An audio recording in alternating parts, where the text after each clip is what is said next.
মন চেয়েছে ঝাল ঝাল ভর্তা খাবো, তো ভাবলাম ঝালেরই ভর্তা বানিয়ে ফেলি। কি বলেন আপনারা? এত মজা হয়েছিল বানানোর পরে। আমার মনে হয়েছিল এটা দিয়ে 2-3 প্লেট ভাত এমনিই খেয়ে ফেলা যায়। অনেকগুলো কাঁচামরিচ নিয়েছি প্রথমে, তার সাথে নিয়েছি পেঁয়াজ আর কাঁচামরিচগুলোকে প্রথমে আমি এইরকম লালচে করে ভেজে নিয়েছি। এখন ভালোভাবে পাটায় পিষে নিচ্ছি। দেখেন কতগুলো মরিচ পিষে ঠিক এতটুকু হয়েছে। এখন কড়াইতে দিয়ে দিচ্ছি সয়াবিন তেল, দিয়ে দিচ্ছি সামান্য একটুখানি কালো জিরা ফোড়ন।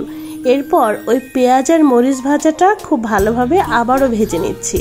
এখন মাঝখানে দিয়ে দিচ্ছি একটা ডিমের সাথে ভালোভাবে সবকিছু মিক্স করে এখন শুধু ভেজে নেওয়ার পালা। সাথে শুধু একটু স্বাদ মতো লবণ আর দিচ্ছি 1 চা চামচ চিনি। এটা স্বাদের দারুণ একটা ব্যালেন্স করে। এখন সবকিছু লালচে করে ভেজে নিয়েছি, আমার ভর্তাটা রেডি। এবার আপনার পালা, বানিয়ে ফেলুন।